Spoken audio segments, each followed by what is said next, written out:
விஜய் அவர்களை பொறுத்த வரைக்கும் இப்போ 2 தொகுதிகளில் நிற்கிறார். அவர் வந்து போகிற இப்போ பிரச்சாரங்கள் எல்லாத்துலேயுமே ஊழலை பற்றியும் பேசி கொண்டிருக்கிறார்.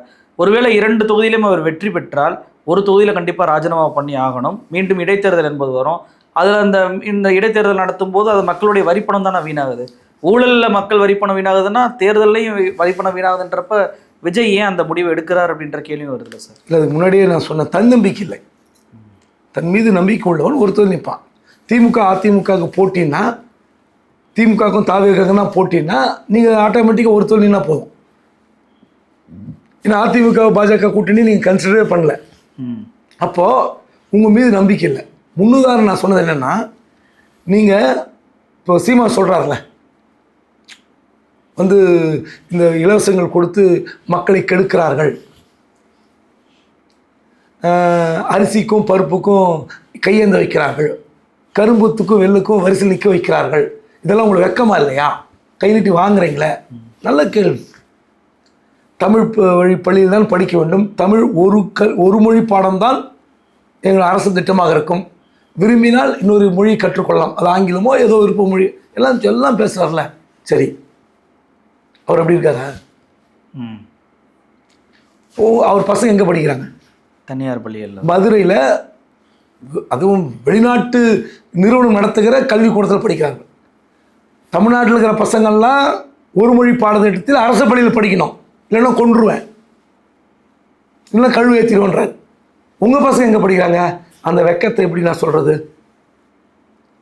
அப்போ எது முன்னுதாரணம்? ஒரு கார் தயாரிப்பதற்கு பல லட்சம் லிட்டர் தண்ணீர் வீணாகிறதுங்கிறார். ஆடம்பர வாகனம் தேவையில்லைங்கிறார். சரி, நியாயம். இன்றைக்கி இந்த வளர்ச்சி, இப்படிப்பட்ட புரட்சி ஏற்பட்ட பிறகு இப்படி ஒரு சிந்தனை இருக்கிறது. ஓகே, இவர் எதில் போகிறாரு? ஆடம்பர காரில் தான் போகிறாரு. அது imported car, Indian mat car கிடையாது. ஆமாம். அதுக்கு எத்தனை லட்சம் லிட்டர் தயாராக கேள்வி இல்லை. நீ முன்னாதாரணம், நீங்கள் பேசுகிறீங்க. சரி, ஒரு அரசியல் தலைவர், ஐயோ எங்கள் அப்பா நல்ல கண்ணு மாதிரி இருக்கணும்னு ஆசைப்பட்றேன், எங்கள் சித்தப்பா, எங்கள் பெரிய மாமா, எங்கள் தாத்தா, யாராவது பேர் சொல்லுவார். எல்லாரையும் உறவு முறை தான். யாருமே அவருக்கு வந்து உறவு முறையை சொல்ல மாட்டார். ஸ்டாலின் எதிரியாக இருந்தாலும் உறவு முறை, எடப்பாடி எதிரி இருந்தாலும் உறவு முறை, தம்பி விஜயா இருந்தாலும் உறவு முறை தான். ஆனால் எல்லோரும் எதிரி.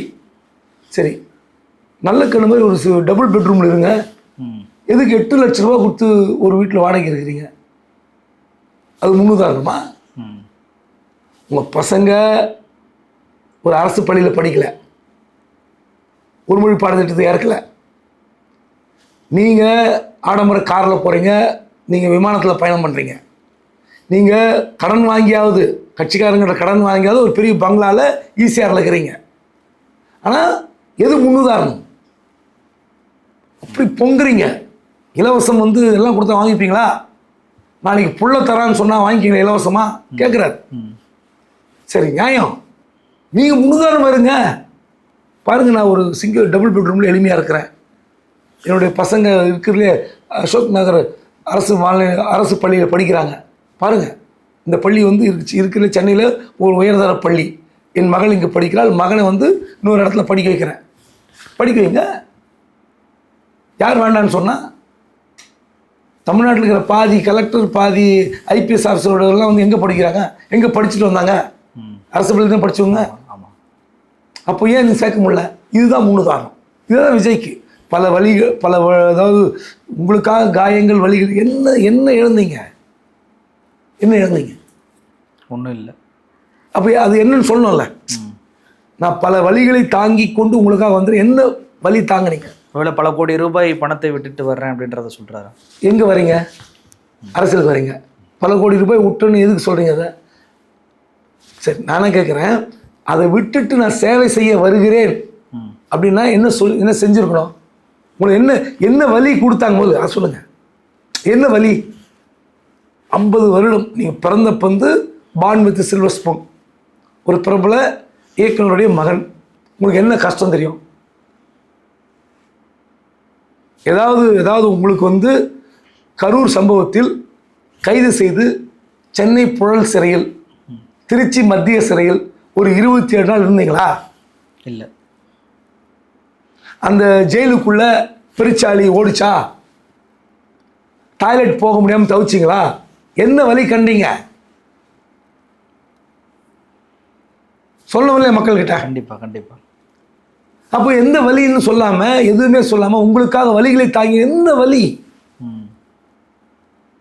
நீங்க பணம் நடிக்கிறீங்க, அந்த பணத்துக்காக விட்டுட்டு வந்து அதெல்லாம் இல்லை, அது வழி கிடையாது. வழிகளை தாங்கினா என்ன வழி? திமுக அரசு உங்களுக்கு செய்த கொடுமை என்ன? இல்லை ஏதோ பிரச்சாரம் போகும்போது உங்கள் வண்டி அடித்து உங்களை வந்து சட்டையெல்லாம் கிழிச்சு நடு ரோட்டில் ஓட விட்டாங்களா? அந்த வழி தாங்கினீங்களா? உங்களுக்கு திமுக தொடவே இல்லையாங்க. வேற அரசாங்கம் வந்தால் கரூருக்கு உங்களுக்கு தூக்கி ஜெயிலில் போட்டிருக்கோம். கண்டிப்பாக சார். இறுதியாக ஒரே ஒரு கேள்வி. இப்போ திருச்சி கிழக்கு தொகுதியுடைய திமுக வேட்பாளர் அவர் வந்துட்டு நீங்கள் ஏன் பெரம்பூரில் நிற்கிறீங்க, நீங்கள் வந்து திருச்சி கிழக்குலேயே வந்து நில்லுங்க, தெம்பும் திராணியும் இருந்தால் இங்கே வந்து போட்டியிடுங்க, அவர் போட்டியிட்டாலும் நான் 1 லட்சம் வாக்கு வித்தியாசத்தில் வெற்றி பெறுவேன் அப்படின்னு சொல்லிட்டு சொல்கிறாரு. அதற்கு சிடிஆர் நிர்மல்குமார் விஜய் கட்சியை சேர்ந்த நிர்வாகி என்ன சொல்கிறாருன்னா, முதலமைச்சரே வந்து நின்னாலும் விஜய் தான் ஜெயிப்பார், மக்கள் விஜய்க்கு தான் ஓட்டு போடுவாங்க அப்படின்றாரு. இந்த சவாலையும் இந்த பதிலையும் எப்படி பார்க்குறீங்க? திருச்சி கிழக்குடைய திமுக வேட்பாளர் இனிகோ இருதயராஜ் அவர் சவால் விட்டார், நானும் பார்த்தேன். திருச்சியில் மட்டும் ஒரே தொகுதியில் நிற்கட்டும், நான் போட்டி போடுறேன், அவர் தோற்கடின்னு சொல்கிறார். அது வந்து தேர்தல் அரசியல், சவால் விட்டுருவோம். இவர் வந்து நிர்மல்குமார் சொல்கிறார்ல, முதலமைச்சரே வீழ்த்த வேண்டிய குளத்தூரில் போட்டியிட வேண்டியதுன்னு. பெரம்பூருக்கு பக்கத்து தொகுதி தான் குளத்தூர், அங்கே போய் நிற்க வேண்டியதானே. குளத்தூரில் நின்றுட்டு திருச்சி கிளம்பிட்டோம், தப்பு இல்லை. நான் விஜய் வந்து அவர் அரசியலுக்கு வரணும் தான் விரும்புகிறேன். ஆனால் அரசியலை புரிந்து கொண்டு அறிந்து கொண்டு மக்களுக்காக எப்படி செயல்படணும்னு தெரிஞ்சுட்டு வாங்கன்னு சொல்கிறேன். வேறு ஒன்றும் இல்லை. வாய்க்கு வந்தது பேசுறது, நேராக பணியை டு செஞ்சாச்சு கோட்டன்றதுலாம் இல்லை. அவர் வந்து 2 தொழில் நிற்கும் போதே ஒரு நம்பிக்கை இல்லைன்னு அர்த்தம். ஒன்று. ரெண்டாவது, இப்போ இந்த வேட்புமனு தாக்கல் செய்யட்டோம் இந்த 234. இதில் எதுலாம் வெந்தது நொந்தது எப்படி போக போகுதுன்னு பார்க்கப்போம். இப்போ அந்த அவர்கள்லாம் வந்து தமிழ்நாட்டை சேர்ந்தவர்கள்லாம், எனக்கு உறவினராக இருக்கலாம், நண்பர்களுடைய மகன்களாக இருக்கலாம், ஏதோ அவர்கள் தெரிஞ்சவர்களாக இருக்கலாம். எனக்கு விஜய் கட்சிக்கு போனதில் நான் வந்து குறை சொல்ல போகிறதில்லை. ஆனால் இந்த விஜய் எப்படிப்பட்டவர் என்பதை நீங்கள் பார்க்க போகிறீர்கள் தேர்தலுக்கு அப்புறம். நம்ம கமல் பார்த்துட்டோம். இதே ஆளுங்கட்சி எதிர்த்து 2021 டார்ச்சில் எடுத்து டிவியை உடைச்சவர் தான் இன்னைக்கு சீட்டே இல்லாமல் நிற்கிறார். ஆனால் இவர் வந்து 234 தொகுதியிலும் வெற்றி பெறுவோம், இது காலையில் 10 மணிக்கே தெரியும், உலக சாதனையாக இருக்கும் அப்படிலாம் சொல்கிறாரு சார். நம்பிக்கையாக இருக்காரு. சொல்ல வேண்டியதாங்க. இதெல்லாம் வந்து நம்ம தேர்தலுக்கு அப்புறம் தான் பேசணும். மே 4ஆம் தேதி பேசலாம், தப்பு இல்லை. என்ன இவர் எத்தனை பெரிய தாக்கத்தை ஏற்படுத்த போகிறார் தெரியல. ஃபஸ்ட் டைம் ஓட்டர்ஸ் எப்பவுமே திமுக அதிமுக போட மாட்டாங்க. ஏன்னா இந்த ஜென்ரேஷன் அப்படி இருக்குது, நான் மறுக்கலை. அது ஒரு 18 லட்சத்துலேருந்து 30-40 லட்சம் வரைக்கும் மாறக்கூடியது. இந்த முறை சீமான் கடந்த முறை வாங்கிய அந்த வாக்கு சதவீதம் வாங்க மாட்டார் என்பது என்னுடைய கணக்கு. 8.1 வாங்க மாட்டார், குறையும். ஸோ அந்த செக்மெண்ட்டு இங்கே அவருக்கு வரலாம். எது வந்தாலும் எனக்கு ஒரு 3ஆவது இடம் தான் வருவார். களம் அதிமுக திமுக என்று மாறி இருக்கிறது, இது வரவேற்கத்தக்கது. இது நல்லது நாட்டுக்கு. அதுக்காக இந்த கட்சி பெருசு இந்த கட்சி சின்னது நான் சொல்ல வரல. 2 கட்சி மீதும் எனக்கு விமர்சனம் இருக்கிறது, குறைகள் இருக்கின்றது, புரியுதுங்களா? அது வேற. ஆனால் விஜய் வந்து முதலிடத்துக்கு வருவார் அல்லது வந்து 2ஆம் இடத்துக்கு வருவார் நான் நம்பவே மாட்டேன். ஒருவேளை நான் தோற்று போகிறேன் மே 4ஆம் தேதி அவர் 2ஆம் இடத்துக்கு வரலாம், அன்னைக்கு பேசுவோம். ஏன்னா இந்த நிமிடம் வரை விஜய் தாக்கத்தை ஏற்படுத்துவார். ஒரு தொகுதிக்கு 20,000 15,000 குறைஞ்சது 20,000 25,000 வாங்கலாம். ஆனால் ஒட்டு மொத்தமாக 12-13 அதிகபட்சமாக 15 இதை தாண்டுவதற்கு வாய்ப்பில்லை என்று உறுதியாக நம்புகிறேன்.